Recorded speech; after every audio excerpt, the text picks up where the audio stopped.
Irene. So first of all, thank you for joining me for this short interview. So before I started this interview, I would like to ask for your permission. Do you allow me to record your face? Yes, I am. Okay, thank you. So first, I want to actually explain about my infographic poster. So here is actually my poster. So I would like to give it to you. Cancer therapy, we use this technology to mimic the tumor cells in human body. So do you know why we use this technology in cancer therapy? No.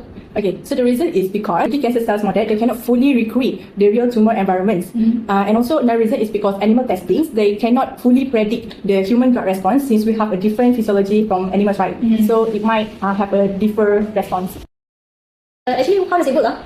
Okay, so the basic process is actually simple. First of all, we collected the tumor cells from the cancer patient itself, and then we mix the cells with the bioink, which is the biomaterial that we use, and then we create the 3D tumor cells. It was printed, and then the model, we use it for drug testing, and then from that test, we see which of the drug that gives the better response, so we choose it as the best treatment options. Okay.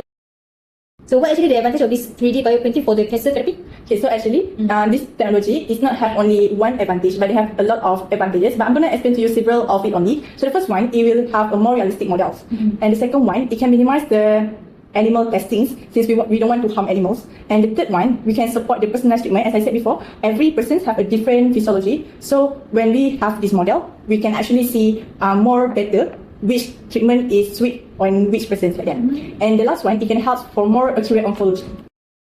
What is the challenges? Can you please elaborate this? Okay, first is because we need to know that tumor cell is too complex to fully recreate. Because even though our 3D bioprinting can fully recreate the architecture cells, but still the cell is too complex to print it out. And the second one, we need to have more evidence to prove whether the test is actually accurate or not, and to see whether the drug response can be used on the long-term usage. And the last one is they have quite limited clinical translation for now.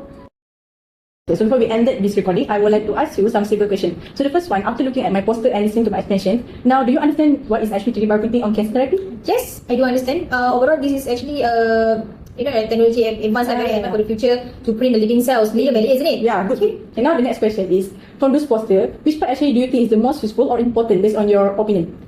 I think the third point, operating principle. It's a visual people. It's a very simple part that I can understand how this technology is going to be processed. Last question is, do you think this technology can affect your daily life or your course field in the future? I mean, I'm not really from medical field, right? But I think this is going to be beneficial for every cancer patient in giving more accuracy to their treatment. Okay, good. But I love this technology. I love the idea of it. Yeah, very good. By the way, that's all for me. So I just want to say thank you for your times. I appreciate your participation for this interview. Alright, thank you. So I just wish you the best. Thank you. For this subject. Okay. Okay.